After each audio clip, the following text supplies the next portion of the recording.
Hello students, आज हम लोग द्विविस्थापन अभिक्रिया करने वाले हैं। द्विविस्थापन अभिक्रिया को अवक्षेपण अभिक्रिया भी कहते हैं। और क्यों कहते हैं द्विविस्थापन, क्यों कहते हैं अवक्षेपण, आज हम करके देखेंगे। सबसे पहले हम करते हैं, उसके बाद करेंगे हम बात। हमने सोडियम सल्फेट का एक्वस सॉल्यूशन लिया, पानी में घुला हुआ। हमने बेरियम क्लोराइड का एक्वस सॉल्यूशन लिया और हम रिएक्शन को कराए तो हम क्या देखते हैं, हमको मिल गया बेरियम सल्फेट नीचे बैठा हुआ सॉलिड फॉर्म में, ठीक है ना, अवक्षेप के रूप में मिल गया। और मिल गया NaCl विलयन के अंदर घुला हुआ।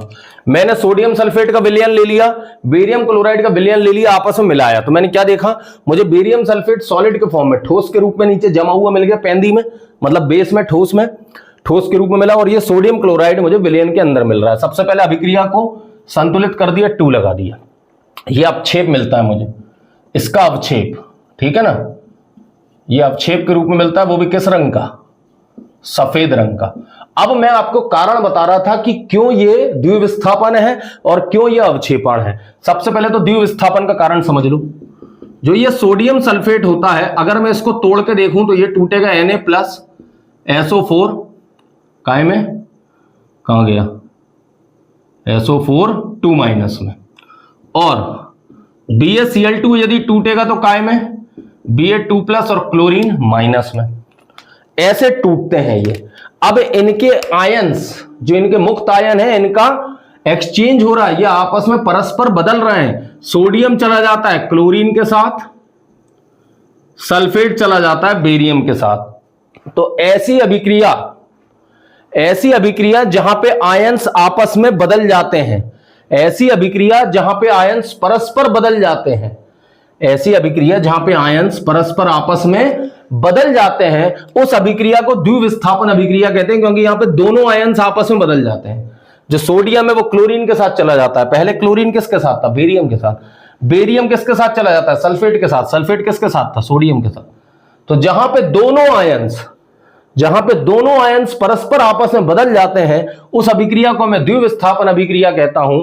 और इसको अवक्षेपण अभिक्रिया इसलिए कहता हूं क्योंकि इस अभिक्रिया में जब मैं परखनली को नीचे चेक करता हूं, परखनली के नीचे मुझे ठोस के रूप में, पाउडर के रूप में मुझे यहां पे बेरियम सल्फेट मिलता है सॉलिड के रूप में, वो भी सफेद कलर का सॉलिड मिलता है बेरियम सल्फेट। इसलिए इस अभिक्रिया को मैं अवक्षेपण अभिक्रिया कहता हूं।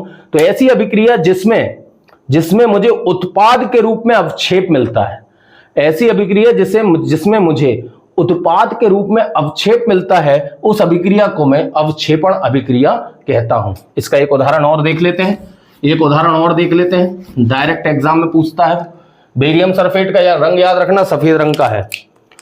अब मैं आपको लेड नाइट्रेट का उदाहरण करके दिखा रहा हूं। लेड नाइट्रेट मिलता है पोटेशियम आयोडाइड के साथ, तो लेड आयोडाइड बनाता है साथ में पोटेशियम नाइट्रेट।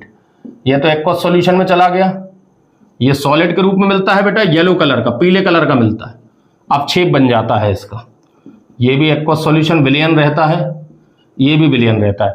जब ये दोनों विलयन आपस में मिलते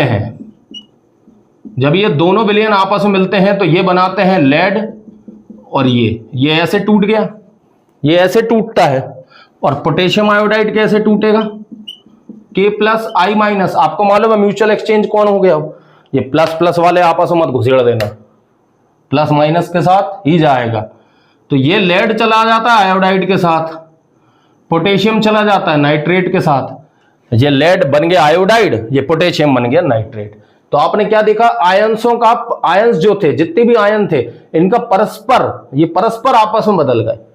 जो आयंस थे वो परस्पर आपस में बदल गए, इसलिए इस अभिक्रिया को द्विविस्थापन अभिक्रिया कहते हैं। और अवक्षेपण इसलिए कहते हैं क्योंकि यहां पर लेड आयोडाइड का अवक्षेप मिलता है।